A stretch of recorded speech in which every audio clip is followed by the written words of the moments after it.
Okay, hey, YouTubers and Facebook enthusiasts and Star Trek fans. Here to look at a product that I got today.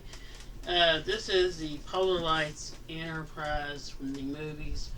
It's got parts to build all the different types of the Enterprise A.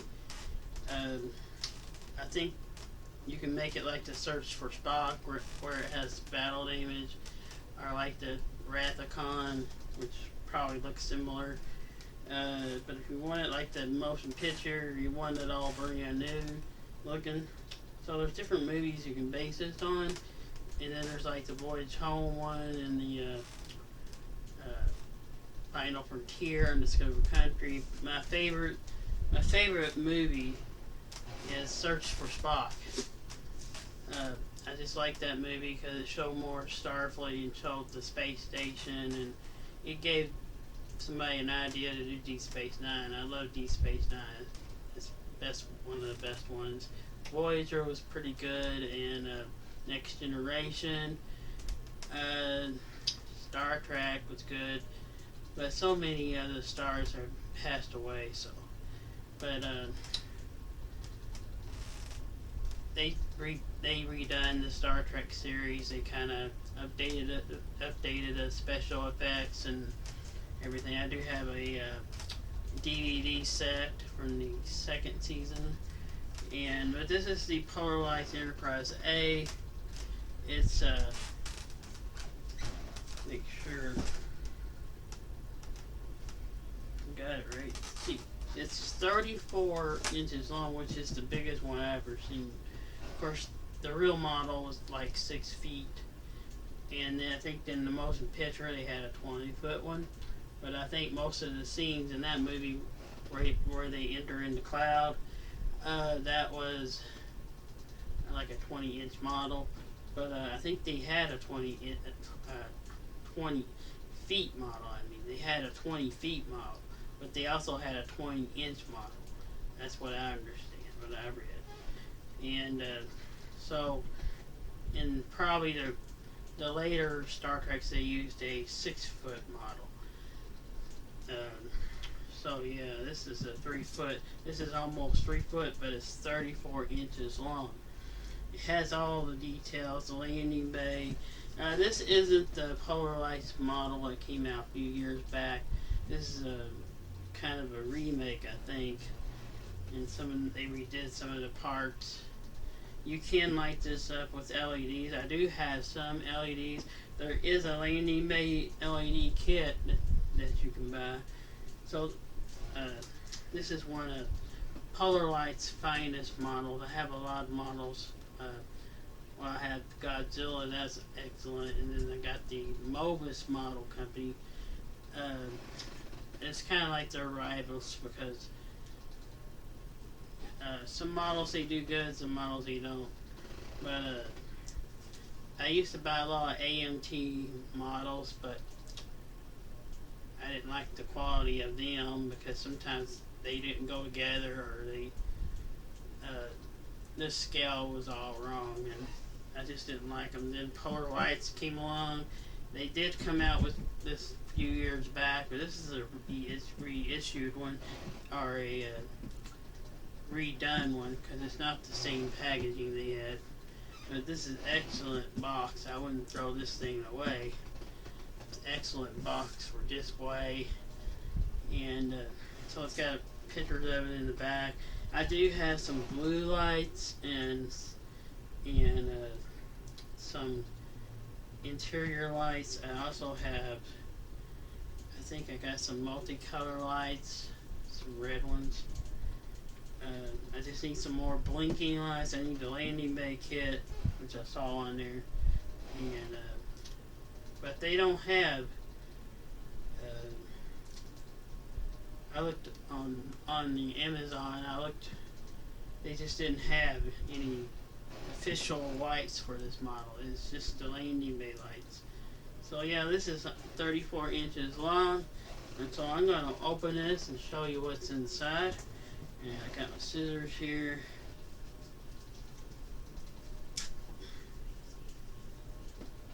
Oh, this came in the mail just a few minutes ago.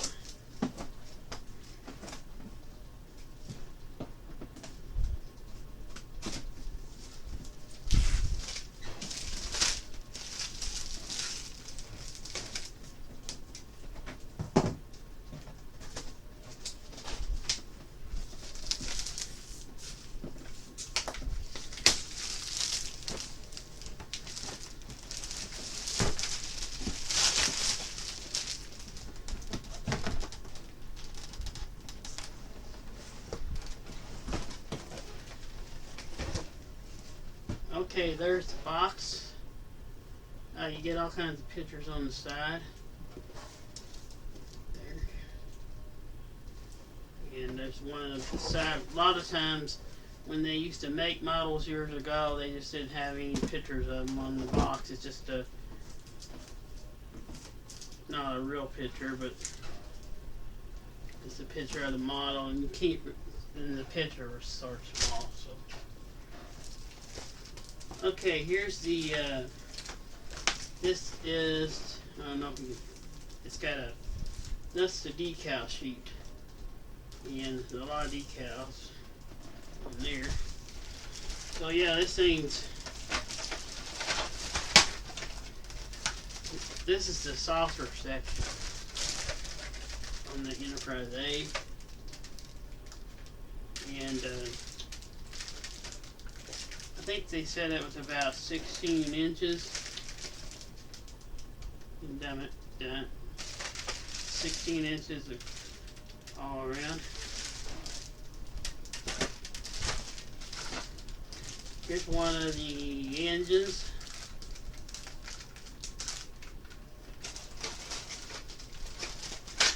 There's a lot of pieces here.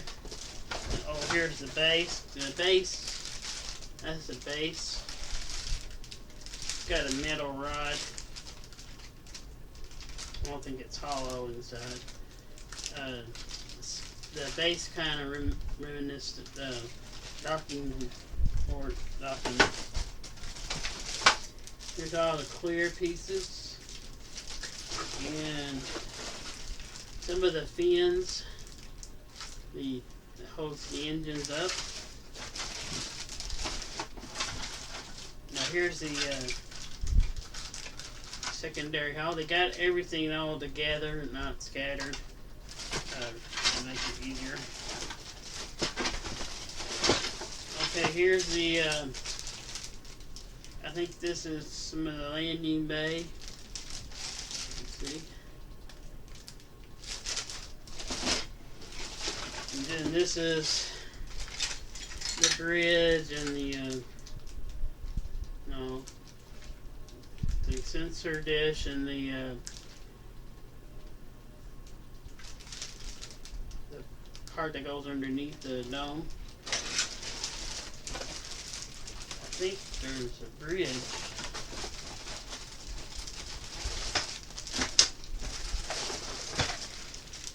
Let's see, maybe it's on. I can't find the bridge.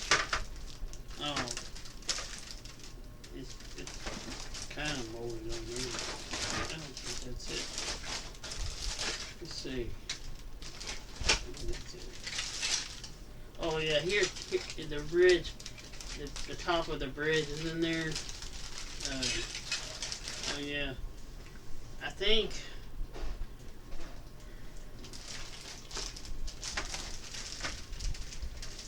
There's. Well, they got these all. I guess the fins again. They got it all nice and wrapped. Very nice packaging. And you don't want to take these out until you start painting, because I probably have to paint a piece one at a time.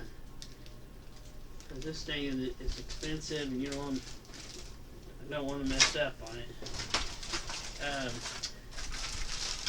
So here's secondary hull.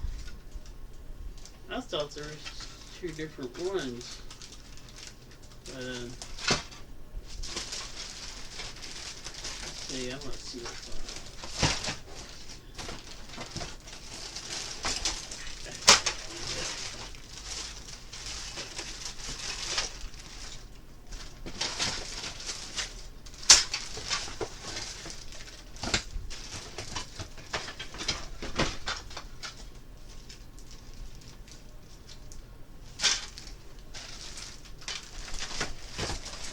Okay, I'm going to look on the box here and see what's up. I was thinking there were 3 different versions of this thing, but it's all one. It's just the motion picture, I believe. Um, Now they do have the Enterprise, the original Enterprise in the same scale, but it has where you could do different versions of it. But on this one, it's just a motion picture. You do get a landing bay, long landing bay, shuttlecrafts, everything. And I would love to have the classic one. But this is not a. There's not three different. I mean, there's only three. I thought there was three versions on this one, but there's just the motion picture version, and the original, the classic Enterprise. It has three versions of it, like the pilot, and then the TV show. There's different ones, and so yeah, this is but still pretty cool. It's the ultimate. I think the Enterprise A was the ultimate ship they ever did, and then they never would, after the movies ended in Undiscovered Country, they would never explore it with other crews and different versions of it. So because actually in the voyage home, it was a different ship that was. They just plastered the Enterprise A on it, and it was supposed to be called the Yorktown, which was a sister ship, I guess you can call it. But yeah, it had a. So it wasn't like. So they just took a ship and then renamed it. And then Undiscovered Country, Final Frontier, Undiscovered Country, the ship looked good in that movie. But Final Frontier, the ship didn't look as good because the special effects company wasn't that good. It was a cheaper company, and they spent too much money on the movie or ran out of money, and it's just the space and scenes and everything just didn't look like LucasArts, because they did a lot of the first movies, and so it was complete. They also did that pattern with the Insurrection, Star Trek Insurrection. They got a different movie company, and you could tell right off that was a different company because the effects wasn't there like it was in the other movies, especially like in First Contact and Generation. But then when they did Nemesis, it had all the effects, but it just wasn't a good movie. So yeah, this is a cool ship. I wish they would explore it, come out with a show where they had this type of ship. You know, it'd be back in the 23rd century probably. So yeah, this is my favorite ship, and I think it's going to be a fun build. And I was kind of worried about when I ordered it because they had different measurements. And oh yeah, it's got an excellent picture on the side here.